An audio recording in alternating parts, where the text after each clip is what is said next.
Assalamualaikum warahmatullahi wabarakatuh. Alhamdulillah ala ma jama'ana ala mawa'idil Qur'an kama jama'ana fi hadhihi dunya ala ma'idatil Qur'an yajma'na yawmal qiyamah ala mawa'idil jinan insyaallah ta'ala. Lakal hamdu syukra wa lakal minnu fadlan wa anta rabbuna haqqan wa nahnu 'abiduka ariqa wa anta lam tazal lidzalika ahla wa inna kitaballahi awthabu syafi'in wa aghna ghana'in wahiban mutafaddila wa khairu jalisin la yumallu hadithuhu wa tardaduhu yazdadu fihi tajammula wa haythul fata yarta'u fi dhulumatihi minal qabri yalqahu sanan mutahallila hunalika yahnihi magilan wa rawdatan wa min ajlihi fi dhirwatil izzi yujtala fahumul qawmul ladhina hudu wa bifadlillahi qad sa'idu wa li ghairillahi ma qasadu wa ma'al Qur'an fi karani. Nas'alullah an yubarika fi hadzal majlis wa fil hadirin fi hadzal majlis wa fil qa'imin ala hadzal majlis wa yuqirra bihim 'aina Rasulillah sallallahu alaihi wasallam. Alhamdulillah, beliau memulai tausiahnya pada pagi hari ini dengan mengucapkan kalimat syukur kepada Allah Subhanahu wa taala yang telah mengumpulkan kita di hadapan hidangan Al-Qur'an, dengan harapan semoga perkumpulan ini bisa bersambung sampai hari kiamat, sampai surganya Allah Subhanahu wa taala. Amin ya rabbal alamin. Beliau mengatakan bahwasanya Al-Qur'an adalah awsaqu syafi'in, yang akan bisa memberi syafaat kepada para pembacanya. Dengan Al-Quran akan menjadi sebaik-baik teman ketika kita berada di dalam kesendirian. Dengan Al-Quran kita akan bisa mendapatkan petunjuk dan arahan dari Allah Subhanahu wa ta'ala, yang dimana disebutkan di dalam syair yang panjang tadi, yang intinya adalah para pendahulu kita, para ulama, para salafun saleh, tidak mungkin mereka bisa menjadi orang yang dekat dengan Allah Subhanahu wa ta'ala kecuali menjadikan Al-Quran sebagai teman kesehariannya. Tidak mungkin para ulama terdahulu mendapatkan derajat yang tinggi di sisi Allah Subhanahu wa ta'ala melainkan kecuali selalu bersama dengan Al-Quran, dengan harapan semoga kita semuanya bisa mendapatkan keberkahan Al-Quran yang kita baca setiap harinya, dan majlis ini menjadi majlis yang diridhai oleh Allah dan diridhai oleh Rasulullah sallallahu alaihi wasallam. Wa hani'an wa fawzan liman ta'allaqa qalbuhu bil Qur'an fi hadhihi dunya.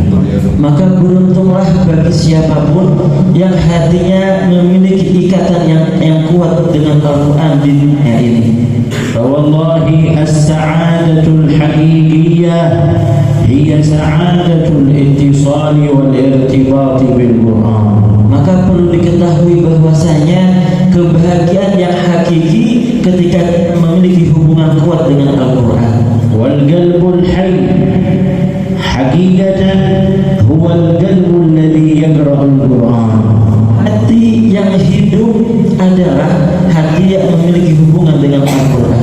Wal qalbul ladzi laysa lahu qira'atun lil Qur'an huwa qalbun mayyit wa in kana hayya.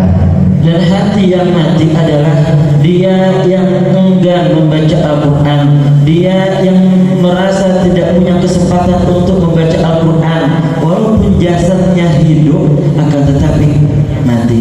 Qala sallallahu alaihi wasallam, la aqulu alif lam mim harf, walakin alifun harf, wa lamun harf, wa mimun harf, wallahu yudha'ifu liman yasha, wal hasanatu bi'ashrati amthaliha.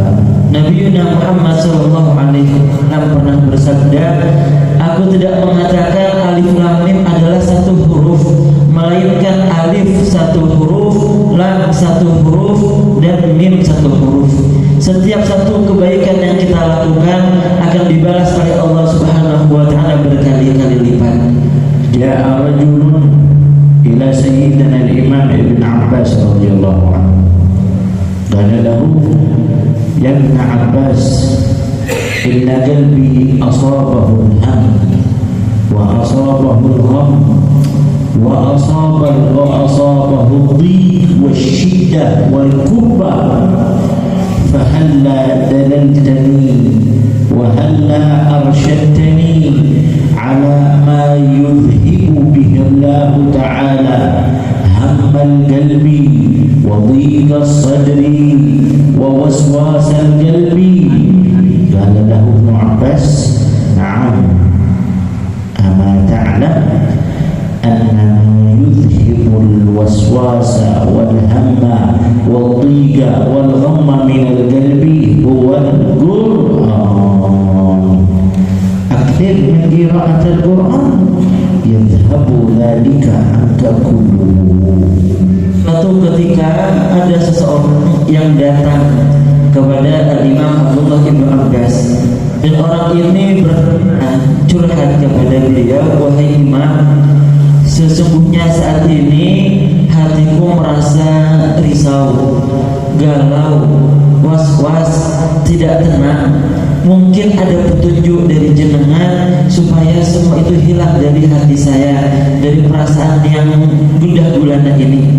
Akhirnya beliau menjawab, ya fulan, apakah kamu tidak tahu ada satu hal yang bisa menghilangkan semua kerisauanmu, yang bisa menghilangkan semua kegundahanmu, yaitu dengan memperbanyak membaca Al-Quran.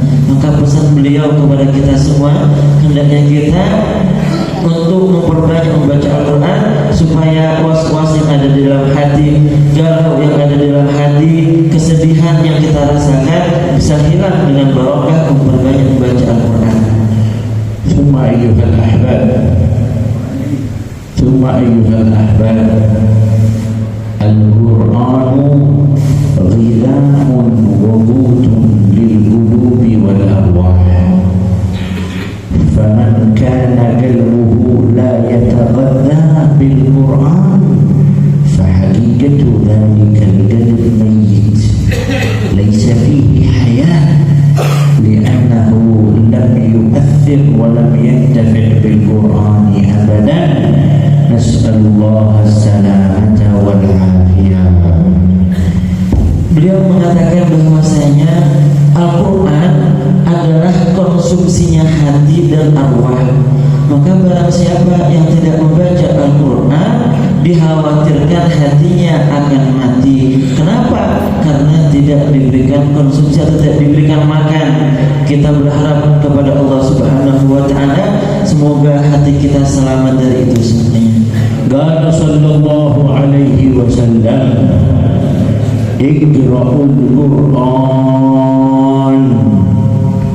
Nabiyyukum Muhammad sallallahu alaihi wasallam yaqulu lakum ya ummata Muhammad, iqra'ul Qur'an. Limadha ya Rasulullah naqra'ul Qur'an? Limadha ta'muruna ya Rasulullah an naqra'al Qur'an? Qala sallallahu alaihi wasallam, iqra'ul Qur'an fa innahu ya'ti yawmal qiyamah syafi'an li ashabihi. Qala sayyidina Ibn Mas'ud radhiyallahu anhu wa ardhah,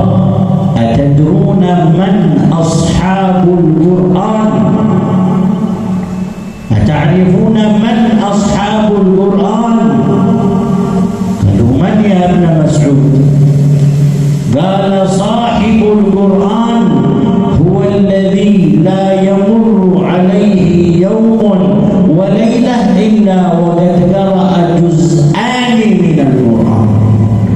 هذا صاحب القرآن.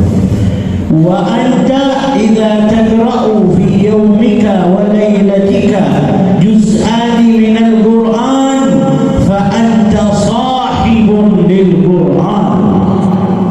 وإذا لم تقرأ في كل يوم وليلة جزءان من القرآن فأنت بعيد عن القرآن.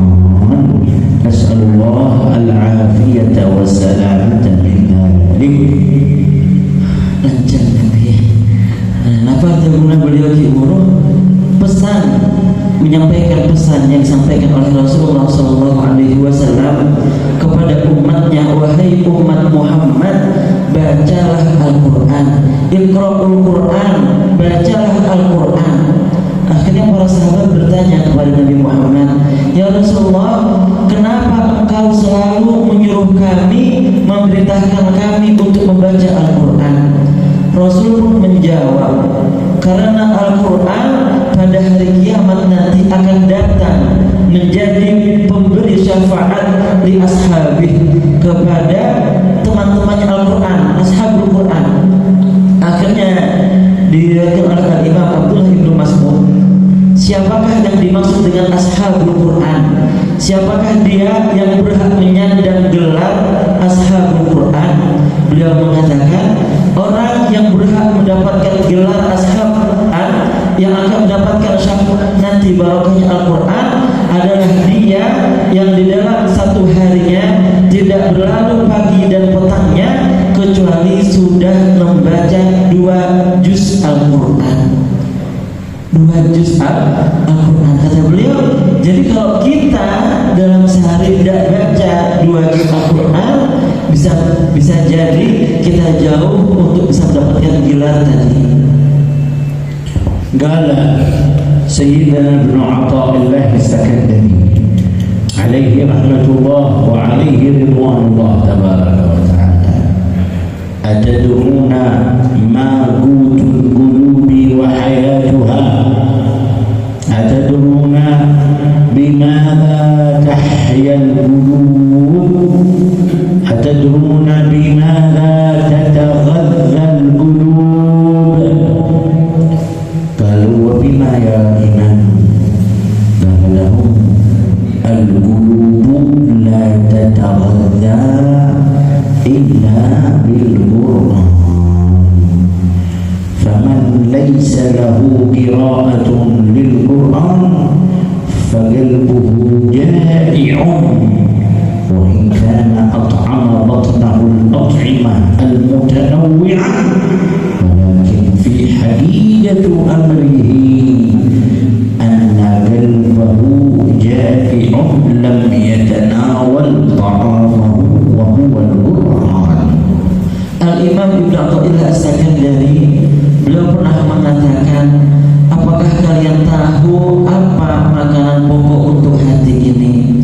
Beliau menjawab, lah hati ini makan, tidaklah hati ini mengonsumsi sesuatu kecuali dengan membaca Al-Quran. Jadi kalau ada di antara kita yang dalam seharinya tidak membuka mushaf, tidak membaca Al-Quran, walaupun perutnya penuh dengan makanan-makanan yang mewah dan bermacam-macam, akan tetapi tidak membaca Al-Quran, maka pada hakikatnya hati tersebut adalah hati yang lapar. هذه يا أحبابي الحياة الحقيقية. الحياة الحقيقية هي أن تكون دائما مع القرآن. وسمعنا في وصف المتقدمين فهم القوم الذين هدوا ولغير الله ما قصدوا ولغير الله ما طلبوا ومع القرآن في دارين. دائما مع القرآن، دائما متصلين بالقرآن. يا أحباب، وصل ببعض من الصحابة أنه صار من شدة كثرته لقراءة القرآن إذا أراد أن يدخل إلى الحمام جاء بالحجر ووضع الحجر في فمه. لماذا؟ لأنه يخاف أن يتفلت لسانه في الحمام بقراءة القرآن، ما يستطيع يصبر حتى لحظة من قراءة القرآن. Suatu ketika ada sebuah kisah inspirasi untuk kita semua. Ada seorang sahabat yang hidupnya penuh dengan Al-Quran, kesehariannya penuh dengan Al-Quran. Bahkan ketika beliau ingin masuk ke kamar mandi, beliau sengaja meletakkan batu ke dalam mulutnya. Karena kenapa? Ketika ditanya, "Wahai sahabat, kenapa jenengan kalau masuk ke kamar mandi naruh batu di mulutnya?" Beliau mengatakan, "Saya takut keceplosan. Soalnya kalau saya keceplosannya membaca ayat Al-Quran, keceplosannya membaca Al-Quran." Saking menjaganya, saking kuatnya hubungan sahabat ini dengan Al-Quran, tidak ada yang keluar dari mulutnya kecuali ayat-ayat suci Allah. وهكذا يا أحبابي عندنا واحد من العلماء في حضرموت، أحد من العلماء في حضرموت في تميم، ماذا يفعل؟ من شدة امتزاج قلبه وروحه وجسمه بالقرآن كان عنده خادم يخدمه ويدلك له قبل أن ينام، يدلك له في كل ليلة. فقال له فلما دخل جاء الخادم إلى ذلك الشيخ قال له: يا ولدي ابدأ في التدليك وإذا رأيتني نمت فاذهب أنت ونم. قال له: مرحبا يا سيدي. استيقظ الشيخ قبل الفجر يريد التهجد، وجدت هذا الخادم لا يزال يدلك. الله أكبر، أنت لماذا لم تنم إلى الآن؟ قال له: يا سيدي، أنت قلت لي إذا أنت نوم أنا أذهب إلى النوم أيضا، ولكن أنا منذ أن جلست عندك وأنت تقرأ القرآن إلى الآن حتى وهو نائم tidur Quran, حتى وهو في حال النوم يقرأ القرآن، ونحن في حال اليقظة ما نقرأ القرآن، فكيف نقرأ القرآن في النوم؟ Ada seorang syekh mudah-mudahan kiai, seorang kiai etalim, saking mendarah dagingnya Al-Quran kepada beliau punya ring dalam di kebulan yang tugasnya untuk pijat. Jadi malam itu beliau dipijat oleh santrinya dan berpesan, "Cok, nanti kalau saya sudah tidur, kamu balik ke kamar." "Oh siap Kiai." Akhirnya dipijat sama santrinya, dipijat sampai waktu tahajud, dan kayaknya bangun tahajud kaget. "Lah, kamu kok masih di sini? Kan saya nyuruh kalau saya tidur, kamu balik ke kamar." "Gimana saya mau balik Kiai? Oh sampean masih baca Al-Quran, sampean tidur masih baca Al-Quran, sampean ngigau ini membaca Al-Quran. Saya takutnya sampean ini tidak tidur karena masih membaca Al-Quran." Beliau bertanya kepada kita, ini yang tidur baca Al-Quran, kita yang tak baca. Gimana kalau tidur? Yang bangun aja gak baca, apalagi yang tidur. كيف رأيتم يا أحبابي هؤلاء؟ أرأيتم هذا الاتصال الحقيقي بالقرآن؟ نحن ربما الواحد منا لو قرأ في يوم 4 صفحات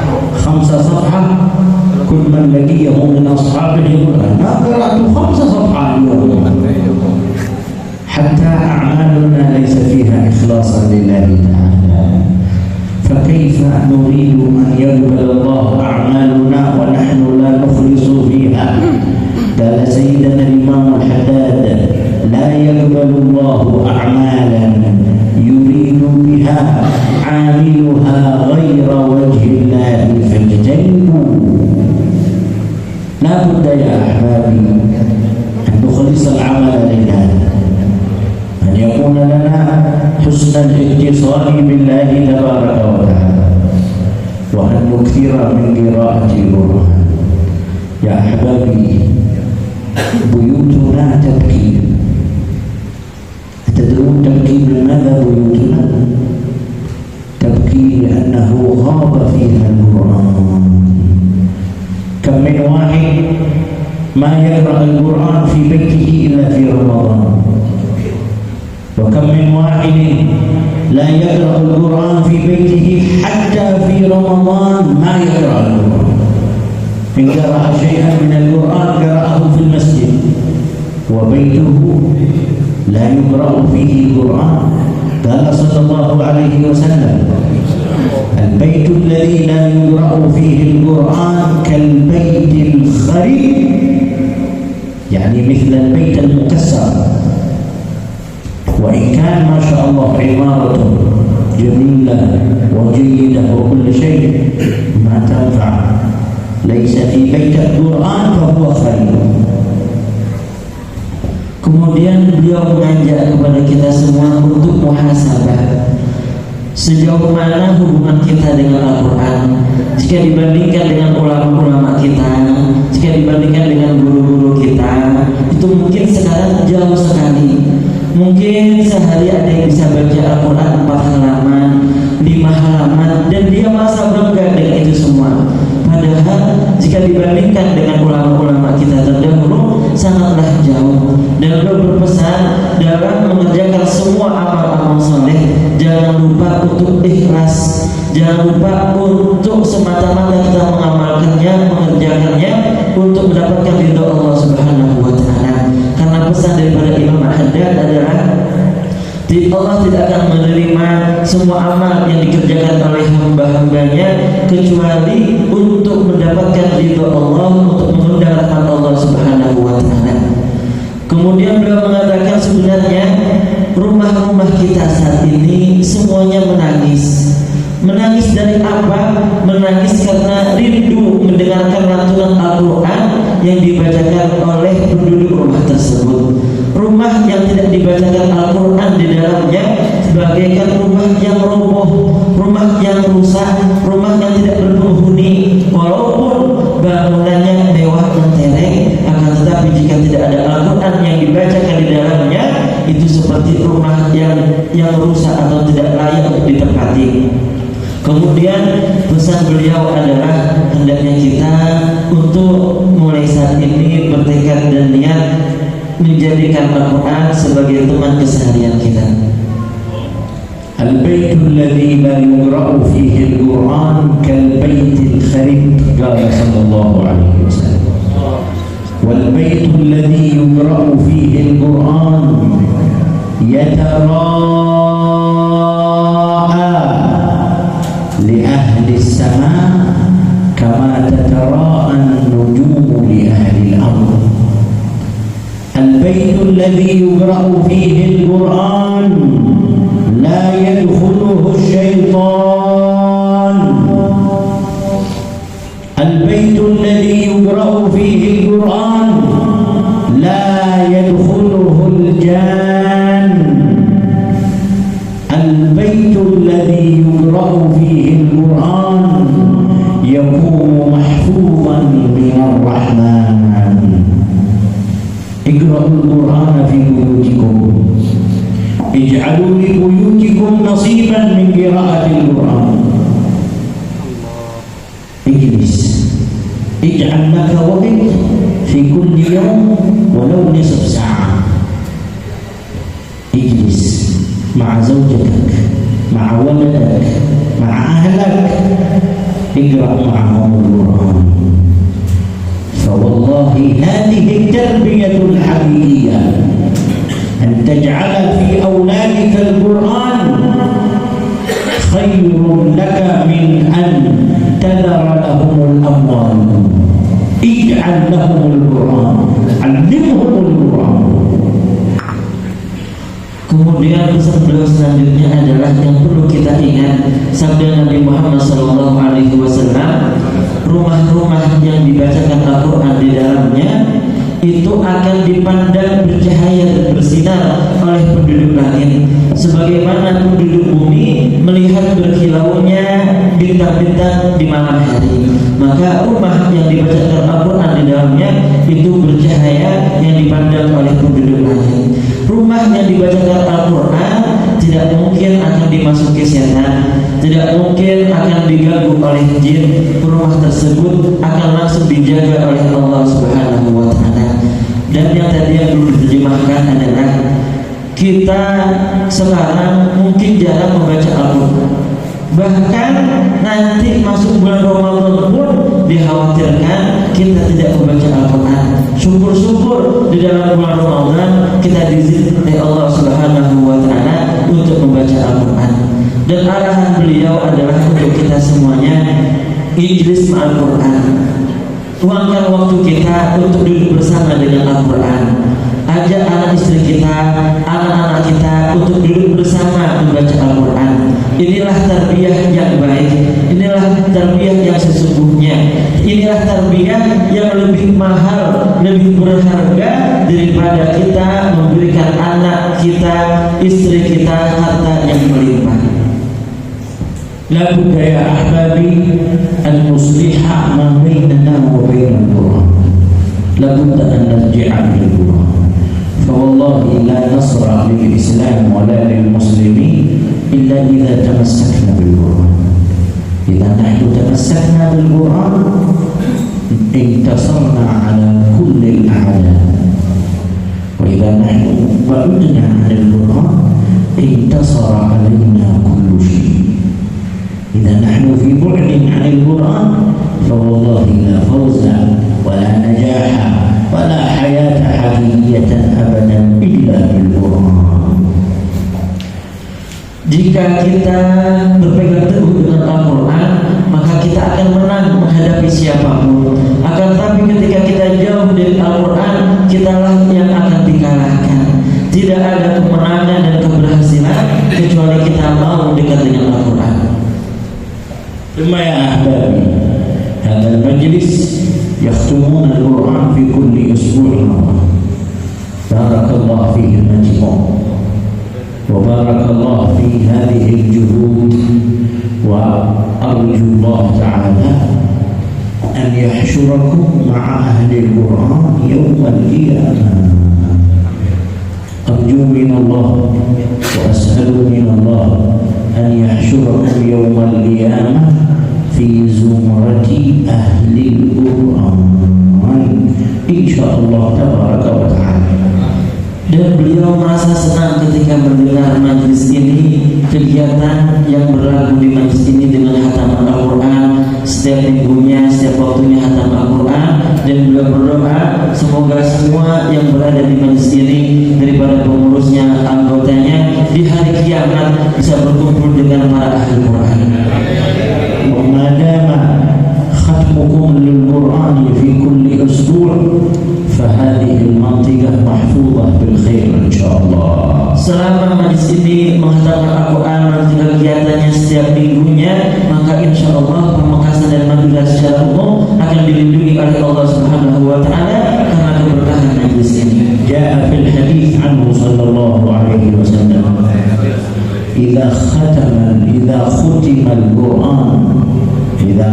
الإنسان القرآن في الصباح استغفر له 70,000 من الملائكة إلى المساء، وإذا ختم القرآن في المساء استغفر له 70,000 من الملائكة إلى الصباح.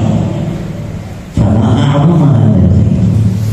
فهنيئا استغفار الملائكة لكم في هذا اليوم وأنتم تختمون القرآن. أسأل الله أن يجعل فيكم الخير والبركة إن شاء الله تعالى.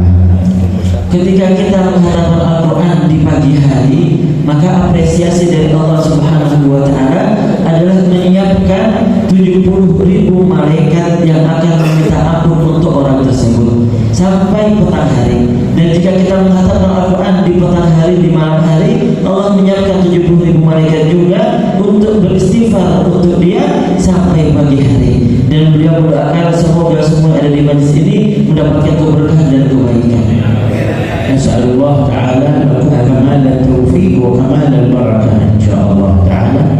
Wa nakhtimu majlisana bi da'awatin mubarakah. Alhamdulillahi rabbil alamin. Allahumma ij'alil Qur'anal 'azim rabi'a qulubina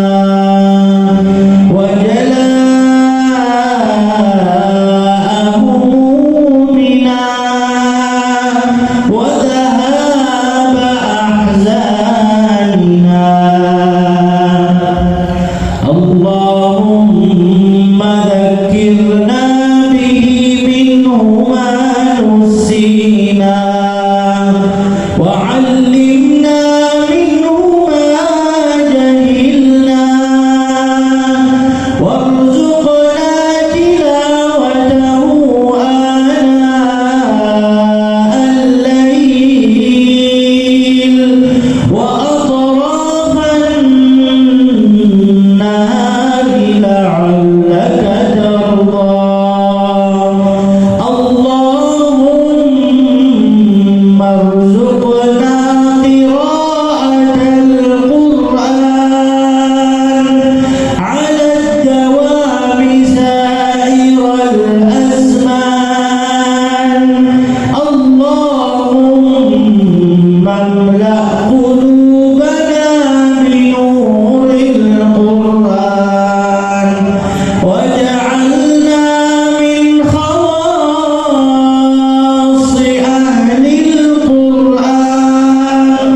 Cukup sekian pula sebagai penerjemah yang tentunya kekurangannya khususnya ada kepada masyayikh Idris al-Qadir kalimat sebagai terbalas ya mas saja hadalah wa iyyakum. Wassalamualaikum